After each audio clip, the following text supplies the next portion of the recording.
So speaking of that, we get to that crazy week, right? And there's a saying, if you're hot, you're hot. And you get another hit, we say stay hot. Well, there was this time between April 16th, and if you don't remember this, you should, because this was unbelievable. This made you the first Longhorn to ever do this. 3 consecutive walk-off hits. So we're celebrating at home plate 3 times. Now we're gonna go to the first one first, because by the time you get to that last one, we're gonna check your mind frame on that. But April 16th against Kansas, right? We're playing at home. Yes, sir. Take me through that at bat. And again, you're supposed to be a freshman, right? You're not supposed to be doing these things yet, but you just happen to not care about that and just do what you want on the field. So take me through that at bat. And was that your first walk off hit at the collegiate level against Kansas Yes. on the 16th? Okay, Yes, sir. yeah. So that at bat, I remember like stepping up to the plate. Mia Scott, she's one of the fastest girls I've ever seen. She was on second base, so I knew that all I had to do was hit the ball on the ground and she was scoring no matter where it was. So I just get it out of the infield, hit it on the ground, and I shortened up. I remember that season I was really tall in my swing, and so I got real wide, shortened up, and just hit it on the ground. Got it done. Hit it. Got it done. Not trying to hit a home run. Nope. No triple, no double. I say those things because that's important. Sometimes players try to do too much, and the moment gets bigger than it should be. You simplify it and say, no, just hit the ball on the ground, and good things happen. So now you're going around the bases. Yeah, say it again. Doing what the game tells you to do in that situation. Thank you. So you hit first base. What happens? Is everybody rushing to you? Are they at home plate celebrating? What's the Yeah, I think it was a little bit of both, because that was a struggle series for us. We had struggled, and if we actually lost that game, we would have lost the series, and that would have put us real far behind for when it comes to like rankings and getting into super hosting for regionals and stuff. So I remember like the dugout, everyone coming out, and it was just a surreal feeling. That's awesome. So that's the first one. Boom, done.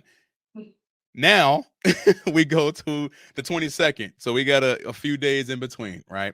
22nd, Oklahoma State, similar situation, right? Go ahead and break that one down for us. That at bat, you're at the plate.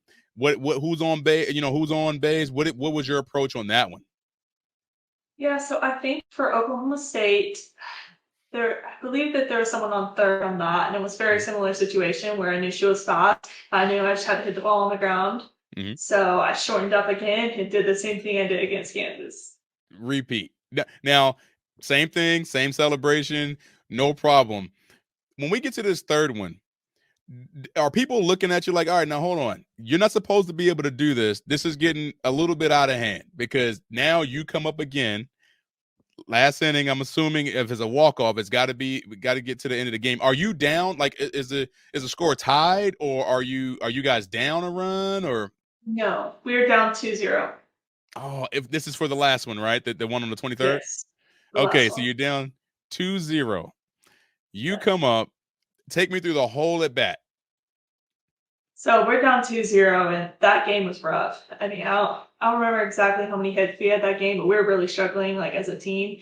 I remember the first 2 at bats were absolutely horrible. It was not looking good for me that game. Yeah. So that at bat was a little different. We had runners on, I believe, first and second, and I went up there with no cares, just trying to have fun and let loose.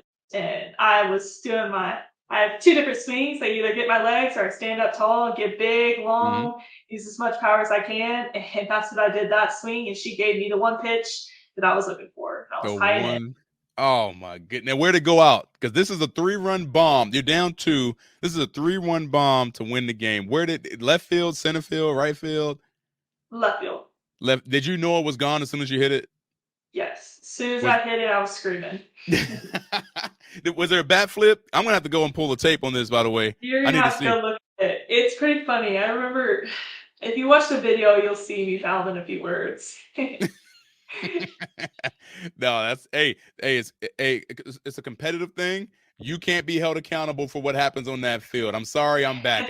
We're friends now. I didn't know that I did that. That's no problem. That's all. So are you on cloud 9 after? You're grounding the bases This is the third time. All your teammates are at home plate waiting for you. I mean, do you remember what you were thinking, or are you just smiling out of your, out of your mind, just like what is going on?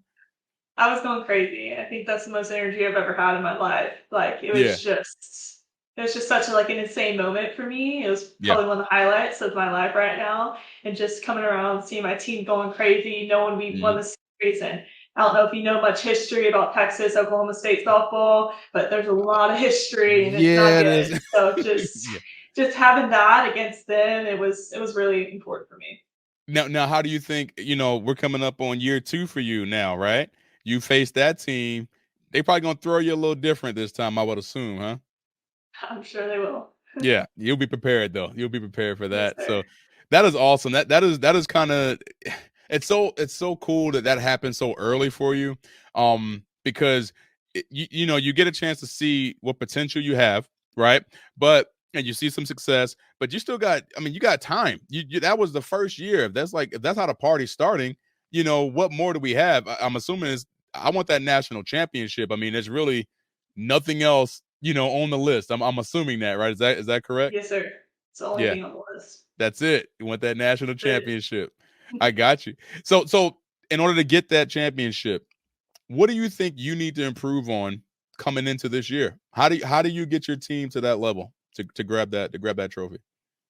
I think being more of a leader on the field, stepping up in certain situations, I find myself to be quiet Mm, a lot and just taking more of a leadership role, whether mm, it's like talking to my team or just leading by example. I think that's a mm. big thing that our team Yes. needs. So Yes, yes, yes, yes. That was wise words because especially as a catcher, no such thing as a quiet catcher, not on a consistent level, right? So you're gonna be a leader. They're gonna follow you whether you like it or not. I mean, it's how it is. So, but those are the things. Again, we go back to the concept of this is not even about the physical part of softball. It has nothing to do with that. This is about the mental part, and just putting your team in a position where they believe what's going to happen, and then you guys, you guys roll together with it. I think that is awesome, and you younger players should think about that early.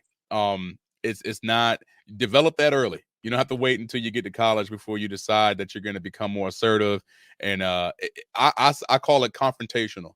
I want the confrontation. I'm going to go for the fight. I want the ball. I want to make sure my teammates are ready, and they'll follow from there. So those are wise words. And we're going to be checking you guys out, and looking to see how far y'all take it this year. Thank you for watching the FCO Show YouTube channel. Like and subscribe here to stay up to date with the latest highlights and clips, and keep up with all things catching.